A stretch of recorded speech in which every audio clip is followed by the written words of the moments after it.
आज हम चर्चा करेंगे 1909 के माल्य मिंटो सुधारों पर, या यूँ कहें कि भारतीय परिषद अधिनियम 1909 पर। अब ध्यान रखें बच्चों कि अगर आप इस अधिनियम के प्रमुख प्रावधानों पर गहन चिंतन मनन करते हैं तो आप ये देख पाते हैं कि 1909 के जो प्रावधान थे, ये इस अधिनियम को निर्माण करने के पीछे जो मूल उद्देश्य थे वो तत्कालीन भारतीय परिस्थितियों तथा ब्रिटिश आकांक्षाओं को परिलक्षित करते हैं। 1909 के माल्य मिंटो सुधारों के निर्माण के संदर्भ में अगर हम देखें तो देख पाएंगे कि इस समय राष्ट्रीय चेतना का विकास एक ऐसा महत्वपूर्ण बिंदु था जिसके इर्द गिर्द 1909 का अधिनियम निर्मित हुआ था। तो आइए सबसे पहले हम इस पृष्ठभूमि पर चर्चा करते हैं। जैसा कि आप सभी जानते हैं बच्चों की 19वीं शताब्दी के उत्तरार्ध में व 20वीं शताब्दी के आरंभ में भारत में एक नवीन राष्ट्रीय चेतना का आरंभ होता है, या कहें कि उसका विकास होता है। इस विकास की जो परिणति थी वह हमें 1885 में दिखाई देती है, जब एक अखिल भारतीय राजनीतिक संगठन के रूप में भारतीय राष्ट्रीय कांग्रेस की स्थापना होती है। हालांकि भारतीय राष्ट्रीय कांग्रेस में शुरुआती 20 वर्षों में दादा भाई नौरोजी, फिरोज शाह मेहता जैसे उदारवादी नेताओं का वर्चस्व होता है, जिसे हम भारतीय राष्ट्रीय कांग्रेस के इतिहास में उदारवादी दौर कहते हैं। अब ये उदारवादी क्यों कहे गए? क्योंकि इनकी जो मांगे थी, या यूँ कहें कि इन्होंने जो अपनी मांगे प्रस्तुत की उसको वे अनुनय विनय, या यूँ कहें कि संवैधानिक तरीके से प्रस्तुत करते थे। वे ये मानते थे कि भारत में जो ब्रिटिश शासन है वो न्यायोचित है, या यूँ कहें कि वो ब्रिटिश को न्यायप्रिय मानते थे।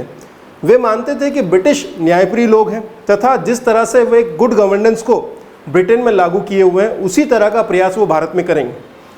दिक्कत बस इतनी है कि वे भारतीयों की वास्तविक आकांक्षाओं को नहीं जानते थे। इस तरह से उदारवादी अपनी आकांक्षाओं को, यूँ कहें कि भारतीय आकांक्षाओं को संवैधानिक तरीकों के माध्यम से लिखित रूप से ब्रिटिश संसद, या यूँ कहें कि भारतीय वायसराय के सामने प्रस्तुत करते थे, तथा वे मानते थे कि ये लोग अर्थात ब्रिटिश उनकी न्याय उचित मांगों को स्वीकार करेंगे।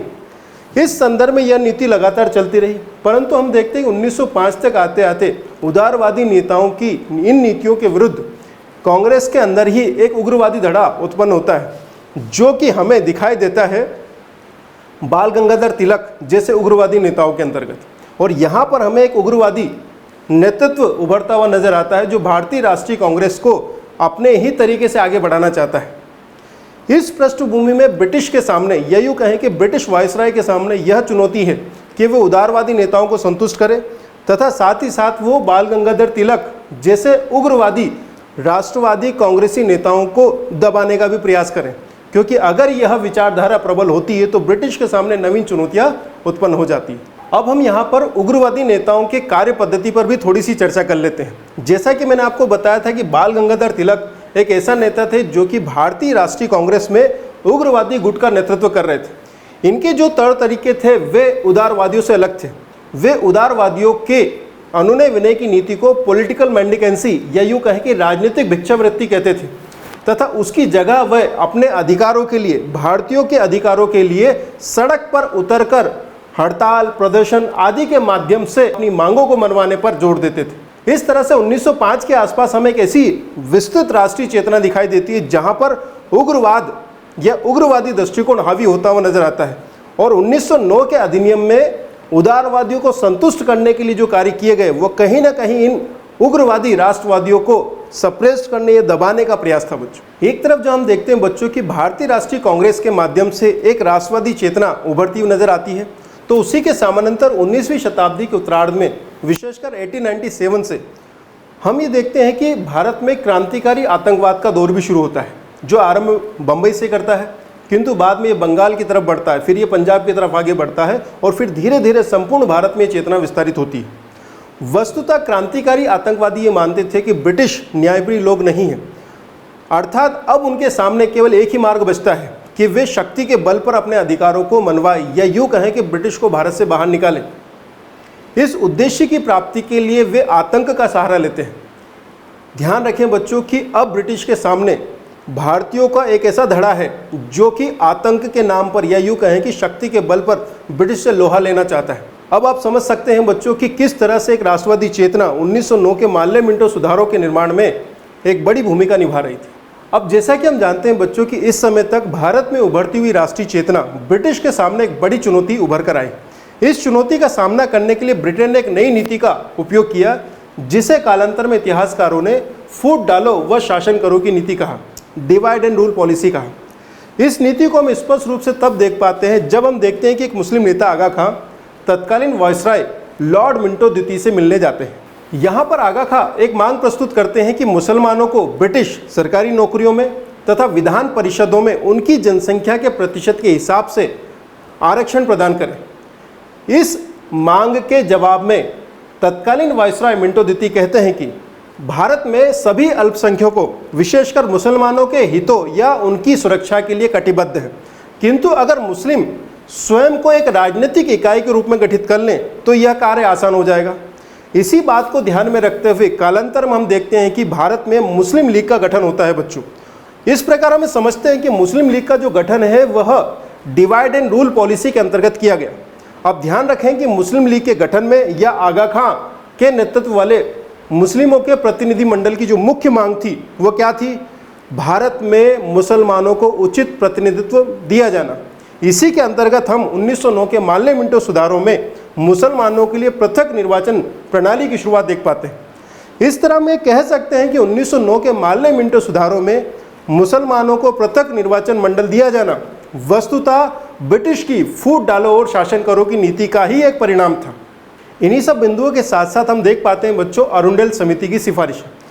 वस्तुतः तत्कालीन समय में जो वायसराय है लॉर्ड मिंटो द्वितीय तथा तत्कालीन जो भारत राज्य सचिव है लॉर्ड माल्ले तथा मिंटो दोनों ये चाहते थे कि भारत में प्रशासनिक सुधारों को आगे बढ़ाया जाए। इन्हीं परिस्थितियों में मिंटो द्वितीय जो कि उस समय भारत के वायसराय हैं सर अरुंडेल की अध्यक्षता में एक समिति गठित करते हैं तथा अरुंडेल समिति की सिफारिशों के आधार पर 1909 का माल्ले मिंटो सुधार अधिनियम प्रस्तुत किया जाता है। अब हम विस्तार पूर्वक 1909 के अधिनियम के कुछ महत्वपूर्ण प्रावधानों पर चर्चा करते हैं। सबसे महत्वपूर्ण प्रावधान है 1909 के माल्ले मिंटो सुधारों में मुसलमानों के लिए पृथक निर्वाचन क्षेत्र दिया जाना। ध्यान रखना बच्चों कि ये पहली बार है जब भारत में किसी अल्पसंख्यक वर्ग को पृथक निर्वाचन क्षेत्र दिया जा रहा है। यही वह महत्वपूर्ण परिवर्तन था जिसने भारतीय राजनीति को कालांतर में विषाक्त कर दिया। इसकी तार्किक परिणति हमें 1947 में भारत के विभाजन के रूप में दिखाई देती है। हालांकि यह जो परिवर्तन था कालांतर में अन्य अल्पसंख्यकों के लिए भी लागू किया गया, जैसे सिखों के लिए, ईसाइयों के लिए, एंग्लो इंडियंस के लिए पृथक निर्वाचन क्षेत्र दिए गए। अब महत्वपूर्ण बात यह भी है कि जब ये परिवर्तन हुए तो इन परिवर्तनों ने भारतीय राष्ट्रीय कांग्रेस के सामने नई समस्या उत्पन्न की। भारतीय राष्ट्रीय कांग्रेस यह यूँ कहे कि आधुनिक राष्ट्रवाद के सामने सांप्रदायिकता एक ऐसा बिंदु बन के रहा है जिसने भारत में राजनीतिक संघर्ष को नई दिशा प्रदान की। अब ध्यान रखना है बच्चों कि इस समय 1909 में जब पृथक निर्वाचन क्षेत्र मुसलमानों के लिए लागू किए गए तब यहाँ पर वायसराय लॉर्ड मिंटो द्वितीय था। यही कारण है कि लॉर्ड मिंटो द्वितीय को या लॉर्ड मिंटो को भारत में पृथक निर्वाचन प्रणाली का जनक माना जाता है। अभी तक हमने जिन महत्वपूर्ण प्रावधानों पर चर्चा की उन्हीं से संबंधित कुछ प्रश्न आपके सामने हैं। प्रश्न है निम्नलिखित में से किस अधिनियम के तहत सांप्रदायिक निर्वाचन पद्धति का सर्वप्रथम लागू किया गया? अर्थात वह कौन सा ऐसा अधिनियम था जहां पर सांप्रदायिक निर्वाचन पद्धति को सबसे पहली बार लागू किया गया? आप सभी जानते हैं बच्चों कि भारत सरकार अधिनियम 1909 या 1909 के माल्ले मिंटो सुधारों में ही यह प्रावधान किया गया था। तो इस प्रकार इस प्रश्न का उत्तर क्या हो जाएगा? भारत सरकार अधिनियम 1909। 1909 के माल्ले मिंटो सुधारों का एक अन्य महत्वपूर्ण प्रावधान था विधान परिषदों में भारतीयों के प्रतिनिधित्व को बढ़ावा दिया जाना। जैसा कि हम जानते हैं कि इस प्रावधान के अंतर्गत केंद्रीय विधान परिषदों में अतिरिक्त जो सदस्यों की संख्या 16 होती थी उसे बढ़ाकर अब कितना कर दिया गया? 60। 1909 के माल्ले मिंटो सुधारों का एक अन्य महत्वपूर्ण प्रावधान यह था कि भारत राज्य सचिव की परिषद तथा भारत स्थित गवर्नर जनरल या वायसराय की कार्यकारिणी परिषद में अब भारतीयों की नियुक्ति का मार्ग खुल गया। इसके अंतर्गत हम देखते हैं कि दो अन्य महत्वपूर्ण व्यक्ति के.सी. गुप्ता तथा सैयद हुसैन बिलग्रामी को भारत राज्य सचिव की परिषद में नियुक्त किया गया। उसी तरह से एक अन्य महत्वपूर्ण प्रावधान है कि सत्येंद्र प्रसाद सिन्हा को भारत के गवर्नर जनरल की कार्यकारी परिषद में नियुक्त किया गया। आपसे पूछा जा सकता है कि वह कौन से ऐसे भारतीय थे जिनको सबसे पहली बार गवर्नर जनरल या वायसराय की कार्यकारिणी परिषद में नियुक्त किया गया? तो आपको आंसर क्या करना है? सत्येंद्र प्रसाद सिन्हा। 1909 के अधिनियम के एक अन्य महत्वपूर्ण प्रावधान के अंतर्गत हम देख पाते हैं कि केंद्रीय तथा प्रांतीय विधान परिषदों के जो सदस्य थे उनके अधिकारों में वृद्धि की गई। ये अधिकार किस तरह के थे इसको समझ लीजिए। जैसा कि आप जानते हैं कि 1892 के अधिनियम में सार्वजनिक महत्व के मुद्दों पर प्रश्न पूछने की अनुमति प्रदान कर दी गई थी भारतीय सदस्यों को या अतिरिक्त सदस्यों को। अब इस प्रश्न के प्रत्युत्तर में अनुपूरक प्रश्न पूछने की अनुमति भी दे दी गई। ध्यान रखें, जब आपसे पूछा जाए कि वो कौन सा अधिनियम है जिसमें केंद्रीय विधान परिषद तथा प्रांतीय विधान परिषदों में अनुपूरक प्रश्न पूछे जाने की अनुमति प्रदान कर दी गई, आंसर मिलेगा 1909 का भारत परिषद अधिनियम या 1909 का माल्य मिंटो सुधार। साथ ही साथ इन्हें बजट पर संकल्प प्रस्तुत करने का अधिकार भी दे दिया गया। वो बजट पर बहस कर सकते थे। अब यहाँ प्रश्न उठता है, क्या वो बजट पर मतदान भी करवा सकते थे? उत्तर है नहीं, बजट पर मतदान का अधिकार अभी प्राप्त नहीं हुआ था। उपरोक्त प्रावधान के संदर्भ में एक प्रश्न आपके सामने है, निम्नलिखित में से किस अधिनियम के अंतर्गत भारतीय विधान परिषद के सदस्यों को अनुपूरक प्रश्न पूछे जाने की शक्ति प्राप्त हो गई थी? आप सभी जानते हैं बच्चों की 1909 के माल्य मिंटो सुधार, ध्यान रखें 1909 के माल्य मिंटो सुधार या 1909 के भारत परिषद अधिनियम के अंतर्गत अनुपूरक प्रश्न पूछे जाने की अनुमति या अधिकार भारतीयों को या विधान परिषद के सदस्यों को मिल गया था। अब 1909 के अधिनियम की कुछ सीमाओं को हम समझ लेते हैं।